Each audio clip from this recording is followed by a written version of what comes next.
Good afternoon, this is Nicholas from Gandora Gaming, and I bring you guys my green-purple Donquixote Doflamingo deck profile for you all today. And I am super excited to go over this with you all because, as you know, I'm a huge Donquixote Doflamingo fan. I'm more of a blue Dolphy player myself, but I've always had fun with the green-purple leader himself as well. And there's two ways to build green-purple Dolphy. On this channel, I've showed two film versions of the deck, where you play the film cards in order to use both the purple and green cards and ultimately make this really powerful control, wide-spreading deck. But there's also another way to play the deck, the original way to play the deck, and that is Birdcage Control. Birdcage Control ultimately all revolves around this card right here, Birdcage. This is an event card that is very, very powerful. It's one of the only of two floodgates in the entire game. This card and 8-Drop Kid are the only two floodgates in the One Piece card game. 8-Drop Kid says you have to attack him while he is rested and has a dot on him. And Birdcage says, hey, if your leader is Donquixote Doflamingo, all characters with a cost 5 or less become, they can't refresh. So basically when a character attacks, they go into rest position. And then the next turn, on your turn, they refresh and go back into attack position. But Birdcage says if they're 5 or less, they cannot refresh, which is a very, very powerful effect. And then, of course, it has the other effect, or during the end phase, if you have 10 Dawn on the field, KO all rested characters with 5 or less and trash this stage. Now, the reason why this is a very, very powerful control deck is because we are purple. Purple has the ability to minus Dawn. Thus, we can continuously perpetuate the Birdcage, and we can choose when the Birdcage leaves the field, which is very, very powerful. Ultimately, this is a winning strategy, and it's really, really good. So let's talk about it. So first, we got to talk about our leader. Green-purple Dolphy, end phase, set 2 Dawn is active. Very powerful effect. It allows us to protect ourselves with a lot of 2K counter cards, which is really, really cool. The events we are playing are very strong, and they all revolve around the Birdcage itself. So let's actually get into that. We're playing 3 Birdcage. You do want to see this card, but you don't want to see multiples. At most, you ever want to see is 2 per match. It's a very, very powerful card, but it has no counter. It has no protection. Thus, you really just want to see it just so you can freeze the opponent and then go from there. It's a very strong card, but seeing multiples can be a detriment. So 3 is the perfect ratio. Next, we are playing 3 Hell's Judgment. Judgment of Hell is just a very, very powerful card. For one, it's a -1 Dawn. Give 2 characters or leader minus 3,000 power during this turn on attack. This is just a really, really good protective card. Not only is it minusing Dawn, thus we can keep Birdcage alive, but also it hurts 2 units instead of 1, which is also really, really good. And also, it's a 2K, meaning when our leader refreshes to Dawn, we can activate this to protect ourselves, which is really, really good. The other events we are playing is 4 Punk Gibson. Punk Gibson is really, really good for the simple fact that this card, if you're basically you gain 4,000 and then you rest an opponent's character, which is really, really good because of Birdcage. So your opponent can summon a 4-cost character. You can then protect yourself with Punk Gibson and then rest that 4-cost, and that 4-cost is perpetually stuck, which is just really, really good. Now, your monsters are also stuck as well. That is why we're playing 4 Spider's Web. Spider's Web is really, really good because it can restand our units, which is awesome.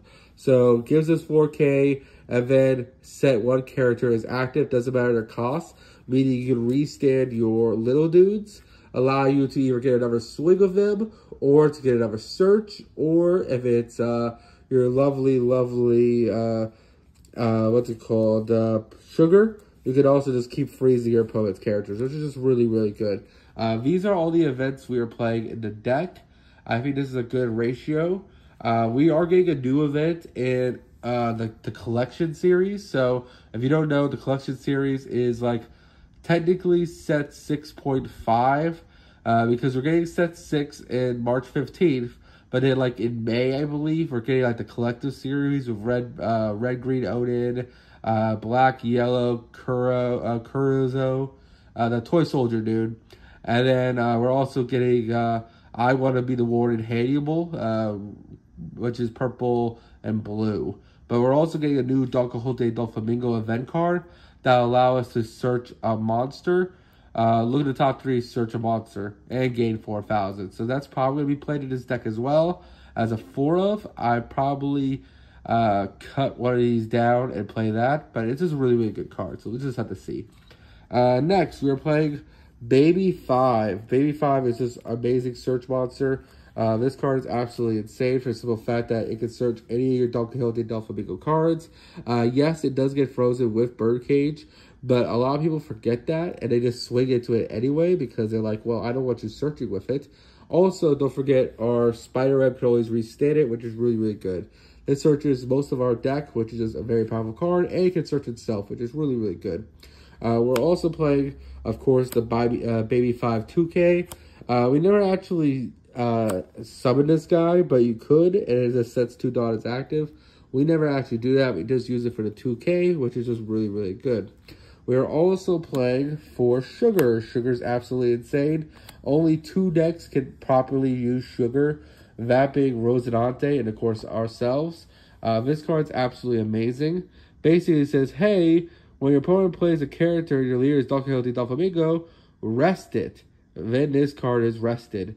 And then also on play, it rests a 4 or less. Now, other green decks do use that second effect, on play, rest the 4 or less character. But that first effect that says, hey, when your opponent plays a character, rest any of them, that's specifically Donquixote Doflamingo. So this card's absolutely insane. Yes, Birdcage does freeze her, but you can always restand it with our Spiderweb, which is just really, really good. And ultimately, this card is just a must-have 4 of in the deck. It's just really powerful. It has a 1,000 counter. It's just insane. Another 2K we are playing is Viola. We're playing 4 of her.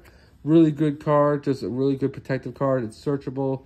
Why wouldn't you play it? Just a great card in general. We are also playing for Mock Vice. Mock Vice is specifically for Donquixote Doflamingo. You can only play him as if he's a pirate. So you can only play him in Rosinante or in his deck. But he's actually really powerful. Not only on play does he just rest a 5 or less character, so he rests 5 cost blockers, which freezes them for Birdcage, which is really, really good. But also he restands a Dawn, allowing you to have 3 Dawn active guaranteed, and that's just really, really powerful. This Mock Vice is just an insane card, and I'm surprised people don't play him that often in their builds. Our final lower cost guy is Diamante. Diamante does get caught with Spider's Web as well, but if you put 1 Dawn on him, he restands himself, which is just really, really strong.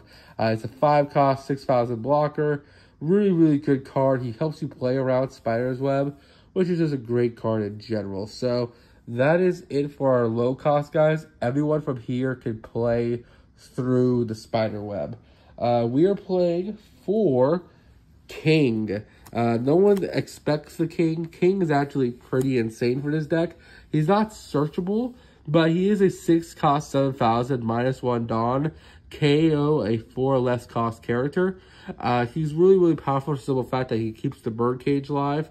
Also, he plays above Birdcage, meaning Birdcage does not affect him. He doesn't get frozen. And ultimately, he's just a really, really good card in general. And I feel like a lot of purple decks are sleeping on this card. I think it's just a really, really good removal card for a body. And I feel like if more people start playing it, they'll definitely play King in their list. For our last minus cost character, we are playing for Eustace Captain Kidd. This guy is absolutely insane. Not only does he boost your leader by minusing a Dawn, but he also is just gigantic. A 7 cost on play or when tagging minus a Dawn, and then your leader gains 1,000 power until the end of the next turn. It basically turns Donquixote Doflamingo into a 6 cost, which is 6,000 power without using any Dawn, which is insane. And it's just really, really good. It helps you keep Birdcage alive, because as long as this card's on field, you can always keep swinging. And you can always just minus a Dawn on your turn, thus keeping Birdcage alive. And because it's only 1 Dawn, we can actually have him on field, have 10 Dawn, and then play our boss monster, 10-drop Dolphy. 10-drop Dolphy is absolutely insane. He is the best card of this deck. Hey, on play, up to 3 of your opponent's rested characters or leader are frozen, and they will not refresh during the next refresh days. That is very, very powerful and just really good in general. So that is it for my deck profile. I probably might take this to locals for the last OPO 5 tournament. Again, OPO 5 is ending in about a few weeks. OPO 6 will be around the corner. And I do want to play this deck before OPO 6 because I'll probably switch to like Corona or something. And I wanted to give this deck a try. I think it's really, really strong. I think it's really, really cool. And it has potential for greatness. So you all tell me in the comments what you think about the deck.